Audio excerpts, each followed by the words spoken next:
Accès à l'eau potable, une question assez complexe pour les communautés en zone rurale. On puisait l'eau dans les sources. On se lève à 5 heures du matin pour aller attendre l'eau. Pendant la saison sèche, même si tu ne pars pas vite, l'eau t'arrive. Et tu vas encore attendre des minutes pour attendre l'eau. On puise ça avec des petites assiettes. Là, alors, tu ne mets plus le récipient. Il n'y a jamais eu un point d'eau ici. Il n'y a jamais eu un point d'eau, même dans les alentours là. On buvait même l'eau courante des ruisseaux. Il faut parcourir de longues distances, parfois composées avec des maladies diarrhéiques. L'ardoise pour les familles devient assez lourde. Pourtant, il faut par tous les moyens accéder à l'eau de bonne qualité. C'est une grande grâce pour nous d'avoir une source d'eau, une eau potable, une très bonne eau comme celle-ci. Quand vous ne buvez pas, vous n'avez pas de l'eau à boire. Vraiment, vous êtes... même les herbes que vous voyez là, hein, tout être vivant a besoin d'eau. Vous allez voir même les poules, même les moineaux viennent pour boire de l'eau quand vous avez puisé votre petite eau dans une bassine là. Même les oiseaux du ciel viennent boire parce que tout le monde a besoin de l'eau. Ici dans la localité, le bidon d'eau de 20 litres est vendu à 50 francs. Et ailleurs, vous allez vous rendre compte que c'est 75 ou 100 francs. L'eau est très chère ici. Et non seulement, on n'en trouve d'ailleurs pas. 7 villages de l'arrondissement de Sa dans la Léké tournent grâce à l'action de l'ONG AGI, Note et Innove International, la page des journées sans eau. Et cela donne lieu à des célébrations.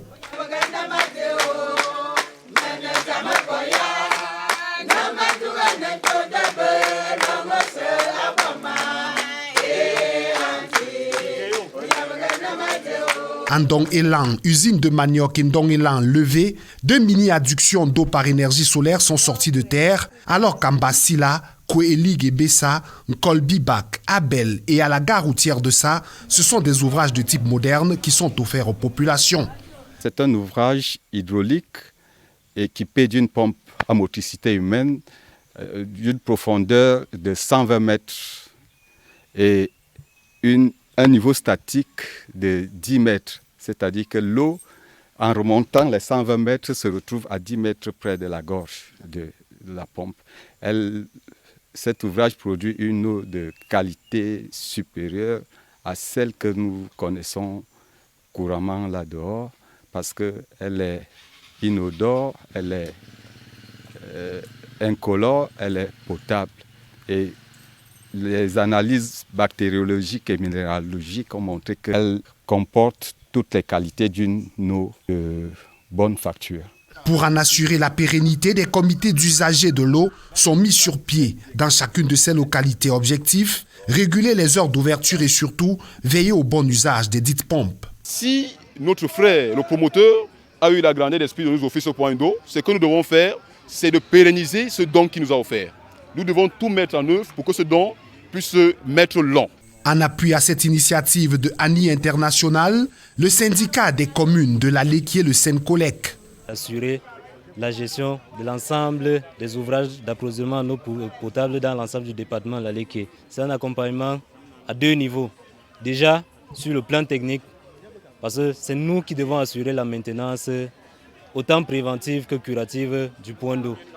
Donc, nous sommes là avec une équipe technique qui est chargée de prévenir les pannes, entretenir et régler les problèmes qui peuvent survenir de l'utilisation du point d'eau. Il y a une partie formation des bénéficiaires qu'on va organiser à la salle au cercle municipal de Sa avec l'ensemble des membres des comités d'usagers d'eau qui seront mis autour des 7 points d'eau fournis par ANI International.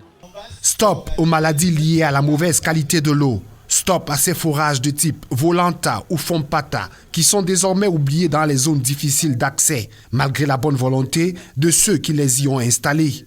La technologie appliquée ici a fait ses preuves. Il s'agit de mettre en œuvre le plan de développement local de cette ville tel qu'elle a été initiée par le maire de la commune, M. Noa Messina. tout ceci n'est possible que parce que en France, il y a encore des organisations qui appuient financièrement ces projets. Et pour ce qui concerne ANI International, ce projet a été soutenu par les agences de l'eau et la mairie de Paris. Donc il y a en l'occurrence, en ce qui concerne les agences de l'eau, nous avons l'agence de l'eau Rennes-Meuse et nous avons aussi l'agence de l'eau Rhône-Corse-Méditerranée. Et enfin, nous avons la mairie de Paris. Donc nous concourons aux appels à projets et c'est pour ça que nous démarrons un appel à projet une année avant et il va se réaliser parfois une année après ou 2 années parce que ça prend le temps pour qu'il y ait maturation. La nappe phréatique est mise à contribution.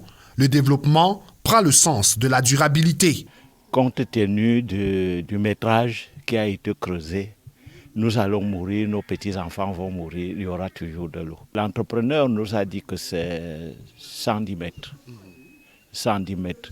Et quand on venait mettre la pompe, le technicien qui venait mettre la pompe nous a dit qu'il y a l'eau à 15 mètres. L'ONG, au cœur de ce don, se projette dans l'avenir avec des populations en bonne santé. Aujourd'hui, quand on parle d'ANI International, on dit l'eau, on dit autonomisation de la femme, parce que c'est nous qui organisons, par exemple, la foire du manioc et de ses dérivés dans le cadre de l'autonomisation de la femme. Et actuellement, nous sommes en partenariat avec le ministère de l'Enseignement supérieur, le professeur Jacques Famondongo, avec lequel nous travaillons sur la question de l'insertion socio-professionnelle des jeunes qui sont étudiants.